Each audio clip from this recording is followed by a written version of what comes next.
nasa rules ninyo, witnesses lang po ang nag-o-oath. Wala po kayong rules sa resource persons. Lang po yun eh, pero considered as a resource person din po kayo eh. Hindi niyo po sinabi na witness ako. Sinabi niyo po dito ngayon, resource persons. Ang nakalagay po sa rules ninyo, witness.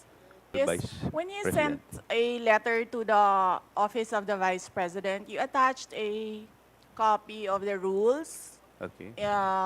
in aid of legislation. Yes po. Yes, sir. Nakalagay po doon na witnesses lang po ang ino-oath. Sabi niyo po, ngayon sa amin, resource persons kami. Ang ano po, considered as resource person po. Ang ano po. Kayo po. Kaya nga po. Yes po. Lahat po ino-oath po.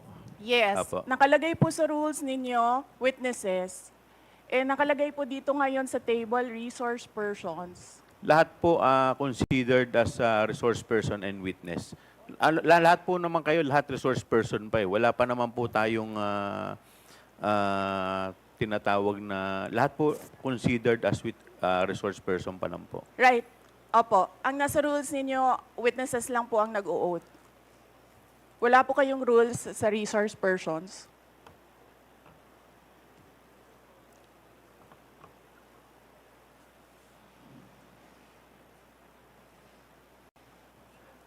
Ma'am, ano lang po yun eh. Yung term lang po yun eh. Pero considered as a resource person din po kayo eh. Yes, sir. Opo. Resource persons nga po Kayo, nakalagay witness dito. din po at saka resource person po. Hindi niyo po sinabi na witness ako. Sinabi niyo po dito ngayon, resource persons. Ang nakalagay po sa rules ninyo, witness. Comsec, ano po yung pinadala po ninyo? Yun pong rules in aid of legislation.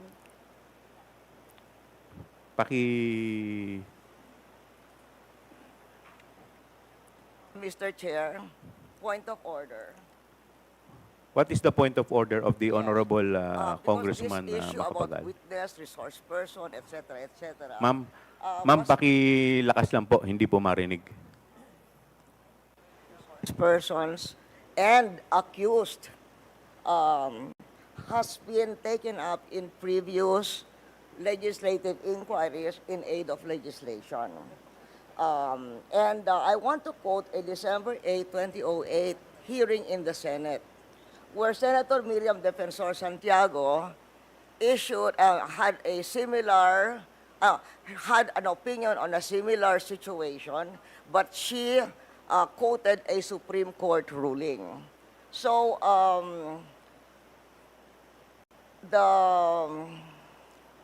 the Constitution provides that no person shall be compelled to be a witness against himself. The Supreme Court has repeatedly emphasized that there is a difference between a mere witness and the accused. And it can appear from statements and privileged speeches that there is that a person who is the subject matter of an adverse privileged speech is not a mere witness or a mere person of interest, meaning a suspect. She is in fact accused of what seems to be a criminal case for violation of certain criminal laws, including malversation of public funds. And there is a case quoted in 2007, Standard Chartered Bank versus the Committee on Banks, where the court repeated the rule that an accused occupies a different tier of protection from an ordinary witness. So, where the court said, Supreme Court said, whereas an ordinary witness may be compelled to take the witness stand and claim the privilege at each question requiring an incriminating answer is shot at him, an accused may altogether refuse to take the witness stand and refuse to answer any or all questions. So that has been a supreme. And then there is a portion, the court explained that the right of the accused against self-incrimination also applies to respondents in administrative investigations such as legislative inquiries in aid of legislation. So that is the point of order I am raising, and there is a Supreme Court ruling to this effect. Thank you, Mr. Madam Congresswoman Arroyo, may I know if, may I be clarified if the tenor of your point of inquiry is referring to the sub judice case or rule? Referring to the sub judice case, but it is saying that when a witness, in fact, is in reality the accused.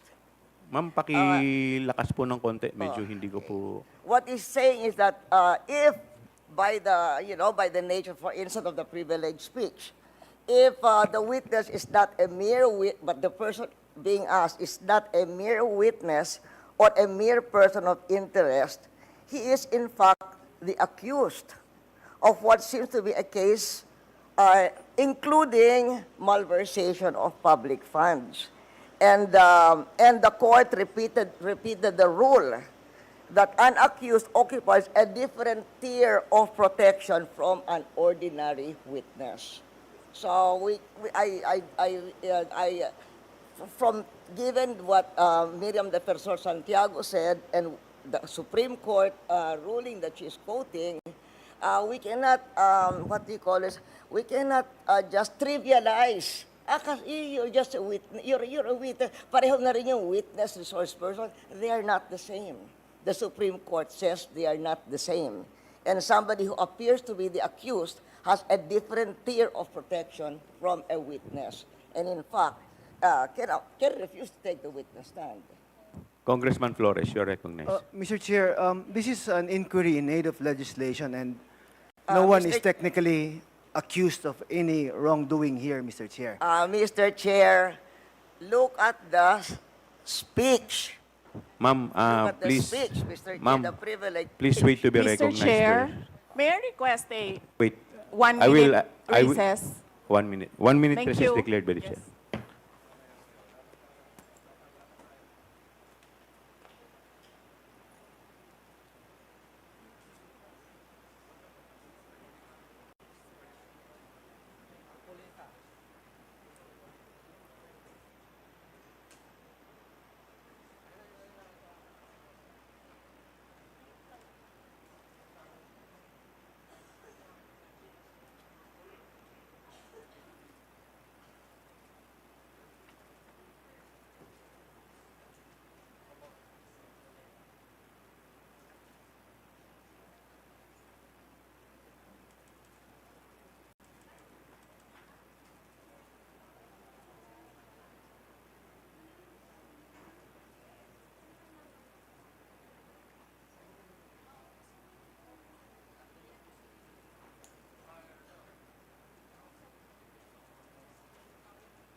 Mr. Chair, yes. Mr. Chair, Session resumes. Mr. Chair, may I speak? You will be given the opportunity later, Okay. Madam Vice President. In any event, the point of the Honorable Arroyo is well taken, but we will proceed to the oath taking. If the Vice President refuse to take her oath, we will respect that. In the meantime, COMSEC, please proceed with the oath taking of the